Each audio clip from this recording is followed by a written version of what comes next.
What is going on, everyone? Chris Vicerno's Comics and Pop Culture.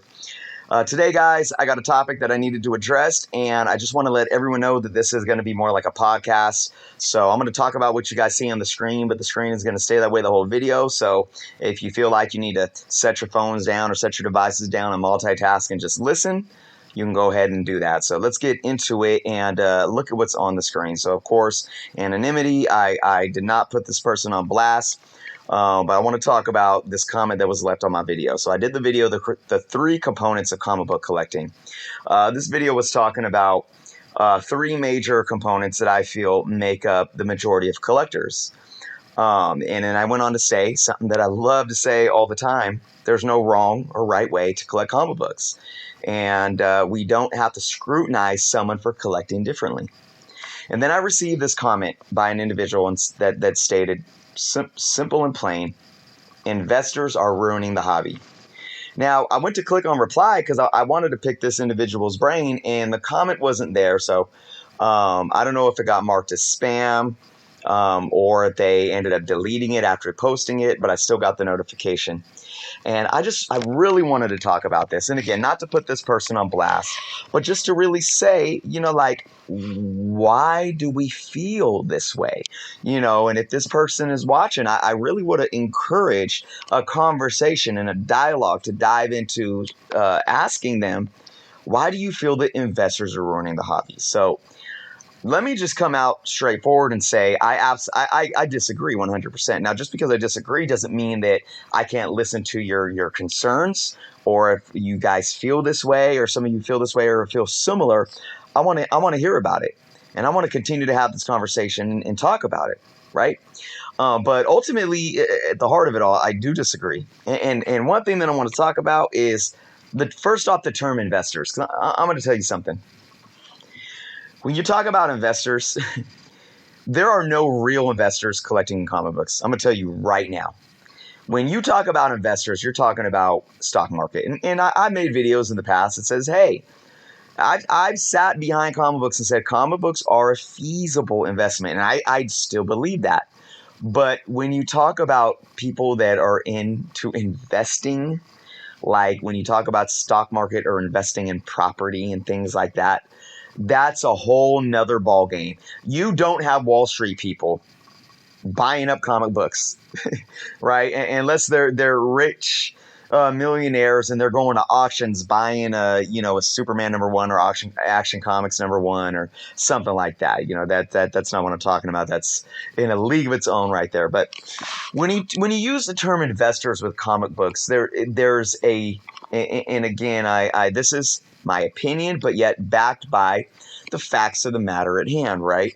And I see collectors that collect comic books, or even collectors that collect certain collectibles in different hobbies. You could talk about stamps, die-cast, cars, toys, anything like that. Collectors are the investors for the most part, right? Now, you have what you may call flippers, right? Who are just trying to flip books. But ultimately, they're investing in a whole nother way too. And what they're more of along the lines of businessmen, like an LCS owner. Now, again, don't twist my words. I'm not saying that they're the same thing. I'm not saying people that just live to flip books have the same business mentality or business MO as LCS owners, but it's more similar than that because a lot of them collect, if you call it collecting, just to make money off of it. So in a sense, that is investing. But when you talk about investing, you usually think about long-term investments, okay, and not necessarily a short-term flip. But all of these are all different elements, and I discussed these things in this video, the three components of comic book collecting.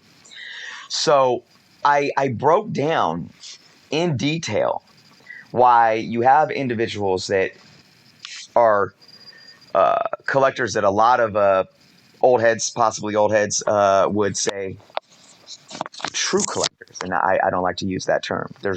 A true collector is somebody that collects for whatever reason is true to them, right? There's no strict definition on that. But you got people that collect because they enjoy the books. They enjoy reading the books because that's what they are. They're books, right? Then you got collectors that may collect because of the artwork. That includes variant cover collectors and so forth, right? And then you have flippers or speculators, right? But then you have people that are a little bit of all these things. So I was clear talking about these things in this video, and yet I still get this: investors are ruining the hobby. And I have yet to hear any claim that is feasible proof to say that this hobby is being ruined by investors. So my challenge to everyone watching that may agree with this statement in some form or fashion, I want you guys to leave some comments and tell me why. And then I want to be able to come back in a video and discuss this. And again, I may ultimately disagree, but I'm an open-minded person. I look for truths, and I look for facts, and I look for feasibility, right? Provide that. Change my mind. What I believe, in all honesty, is what you may call investors are actually keeping the hobby alive. Because I'm going to tell you, right now, it is key books that are a big portion of a lot or most or the majority of LCS's income or profits. And when you talk about profit margin, and I'm not an LCS owner, and I'm making, like I said, I'm making a hypothesis based on information and data, but profit margins for key books like anything from an ASM 300 to an ASM 129 or Giant Size X-Men #1 to Fantastic Four #1s, Spider-Man #1s, or Amazing Fantasy 15s, or so forth. Profit margins on keys are huge for LCS owners. And I'm not talking about percentage, I'm talking about dollar amounts. You could buy a book for a nickel and sell it for an LCS store could buy a book for a nickel and sell it for $5. And the percentage of return on investment might be a large percentage, but that dollar amount, that profit margin in terms of dollar amount, is chump change. So investors and speculators are actually driving the market and allowing profit margins to widen in a sense, and are allowing the bottom line for comic book store owners to continue to be healthy and to survive. So again, I'm sitting here extremely perplexed. So what is it? Is it that a book is out of your reach, of your budget, and you're mad? And again, I'm not saying this to be cynical or to bully. This is an honest question.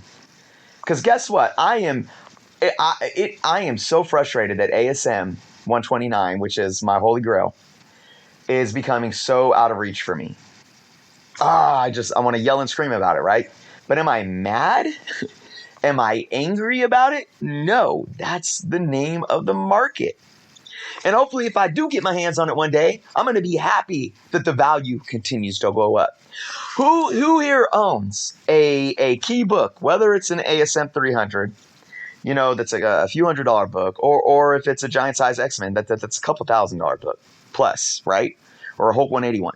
Who here owns a book like that and says that investors are ruining the market or speculators are ruining the hobby? Anyone? Because if you own a book like that and you're holding onto it because of its value, and you believe this, then ultimately you wouldn't be mad if that multi-$1,000 book or multi-$100 book ended up being worth $5 tomorrow. Tell me that you guys are going to be okay if you wake up the next morning and your key books have the value of chump change. I don't think a lot of you are going to agree with that. I don't think a lot of you are going to enjoy that happening, right? That's going to not benefit you in any way whatsoever. So, we go back to the question. And the question is, how are investors ruining the hobby? I talked about what could be seen as negative effects of speculating and so forth, and not that they're negative in themselves, but there could be frustrating aspects. And I talked in the 3 components video about how, I personally, if there's a book that somebody's speculating on, I wouldn't go grab every copy off the shelf and not leave any for anyone else. Maybe I'd grab 5 or 10, just depending how much the store had, and make sure I leave some for others. But, because I'm a humble guy. But ultimately, even if somebody is doing that, it's a free market, and we say there's other ways to get your books. Call your LCS if you know a book's coming out. Have them hold it in your pull list. Go online and do a previews order. Order multiple copies, or get to this. You get to the store first before the speculators, and get in line first before they open up. I mean, there's so many things around it. So, and I just want to add, it's like we're, investing and speculating, but specifically investing. It's been around for 50 years now in the hobby. 40 years to the extreme. 40 years ago was 1980. Believe it or not. I know that sounds crazy when you hear it, but 40 years ago was 1980. Wow. 50 years ago was 1970. When you get into the 70s, you get collectors that are understanding that these books aren't just to be read and thrown away, that there's a reason for us to hold on to these things. And then you get to 1980 and people are starting to bag and board and take care of their comic books. So this is nothing new. And ultimately, investing is what allowed the comic book industry to have the most successful time period that it ever did in the 80s. And of course, it happened so fast, and in the industry, I think, stopped having a grasp and an understanding of the industry itself and of the market, and ultimately shot itself in the foot and fell flat on its face. The overly mass-producing books and completely taking the value out of it. That was their mistake. But over the last 15 plus years, the industry and the publishers and everything is that they've corrected themselves. Obviously, there's still a lot of issues. There's still a lot of issues, but we're on a healthy pace, and then of course we're in a day and age now where you have the evolution of technology and what that's going to mean for the industry. What the physical comic book is going to look like in the next 10 or 20 years. But, again, I think all that is irrelevant when you look at the specific issue of investing within the hobby. I think for decades now, for a few generations now, investors have actually kept the hobby alive. And like I said, I mean, if you have a book if you have a Hulk 181 that's worth a couple $1,000s, and people stop collecting, and you wake up tomorrow and that book is worth $5, are you going to be happy about that? Because everyone decided that comic books weren't an investment? I don't think so. So I'm asking this question, and I really want your guys' opinion.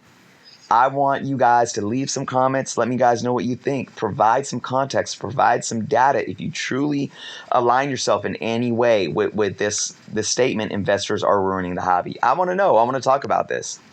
I want to come back and I want to do another video. And I want to have some good responses to go off of, and to say, okay, this was the reply that I got. This was the feedback that I got. Let's continue this. Let's see where this goes. Because ultimately right now, I mean, and I haven't even cracked the surface in these, 14 minutes talking here. I haven't even really cracked the surface. That the idea of investing and speculating within comic books is such a broad avenue to take, and it's such a deep breath of information to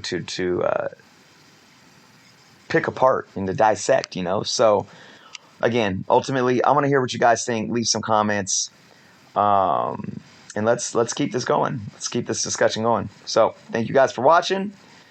Drop your thoughts below. If you haven't subscribed yet, please do so. Be good, be healthy. Until next time.